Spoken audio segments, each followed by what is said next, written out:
Federigo'S Falcon.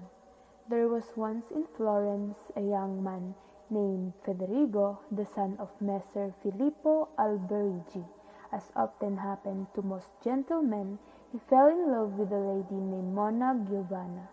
In her days, she was considered to be one of the most beautiful ladies that ever was in Florence.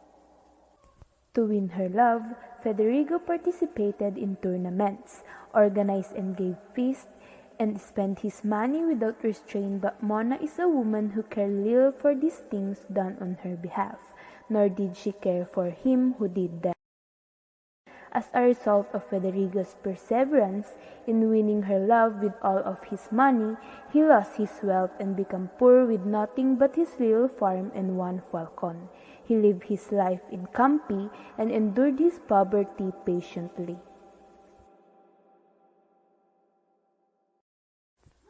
On the other hand, Monna's husband fell ill. Her husband is very rich, and he made his son his heir as well as Monna if his son died any without legitimate issue. Then suddenly her husband died. After her husband died, Monna Giovanna and her son went to another country to spend a year on one of her possessions very close by to Federigo's farm. It happened that her son became friends with Federigo, and Federigo's falcon pleased him so much that he wished to own it, but he did not dare to ask as he sees how dear it was to Federigo.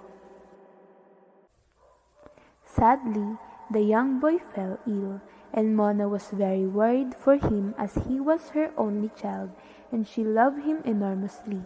She spent the entire day by his side, asking him if there was anything he desired, and promised that she will do everything possible to get it.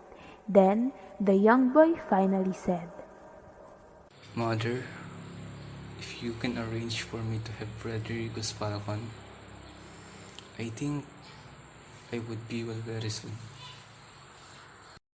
When Monna heard this, she was taken back for a moment, thinking about what she should do as she remembered that she never even looked a glance at Federigo.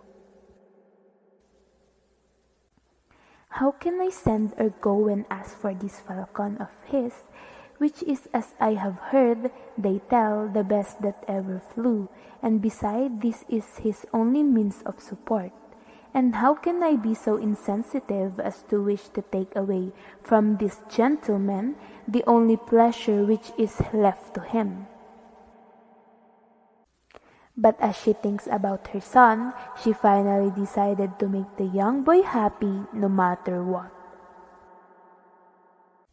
"My son, take comfort and think only of getting well, for I promise you that the first thing I shall do tomorrow morning is to go for it and bring it back to you." The following morning, the lady, accompanied by another woman, went to Federigo's modest house and asked for him. Federigo was attending to certain tasks when he heard that Monna Giovanna was asking for him at the door. He was very surprised and happy to run there. Once Federigo had welcomed her courteously, she said, "Greetings, Federigo. I have come to compensate you for the harm you have suffered on my account by loving me more than you need to. And the compensation is this. I, along with this companion of mine, intend to dine with you a simple meal this very day."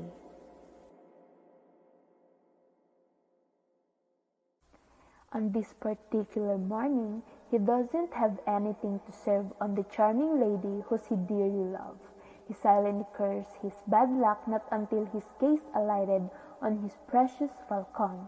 So, without thinking twice, he wrung the bird's neck and roasted it carefully on a spit. Then he prepared the table with linen, and they ate the meal without knowing that it is the price of the falcon. When the lady thought that it is a time to broach the subject, she had gone to discuss and address him affably. Monna Giovanna tell her favor to Federigo. She seek for his falcon. to which his son has taken a powerful liking, hoping that it will help his son get better. When Federigo heard what she wanted, Federigo burst into tears before being able to utter a single word in reply. My lady, when you did me the kindness of telling me that you wish to have breakfast with me, I consider it right and proper. My thoughts therefore turned to the falcon you have asked me for, and its quality. I reputed it a worthy dish to set before you, so I roasted and served it to you in that render this morning. But now that I discovered that you wanted it in a different form, I am so distressed, for I can no longer grant your request, that I shall never forgive myself as long as I live. After hearing what Federigo said, her hope on obtaining the falcon had vanished, and she got seriously worried for her son. After she gave thanks to Federigo for his hospitality and good intentions, she took her leave for him and returned to her child. As the lady didn't have the falcon, the child passed from this life. Her brother asked her to remarry, for she is still a young woman, but the lady preferred to remain a widow.